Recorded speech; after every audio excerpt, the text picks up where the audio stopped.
जदि आपणकर बाल झड़ुची किंबा पाचुची आपण ए वीडियो माध्यम रे बाल झड़ीबा पाचिबार निज घर में उपचार करंतु आम चैनल को सब्सक्राइब करंतु।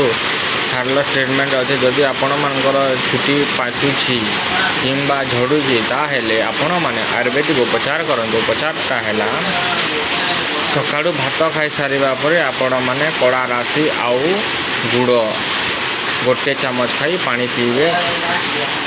तापर है चुटी जो कारण रू पाची किंबा उपुड़ुछि विटामिन किछि मिल आउ चुटी पाचिब नाही कि उपुड़िब नाही। आउ बाड़ केमिति धोइबे निम्ब पत्र आनी ताकू पानी रे फुटाई ठंडा हो गले ताकू बाड़ को धोई दिंतु। 2 मास रे बाड़ गुड़िक पाचिबा आ झड़ीबा बंद हो।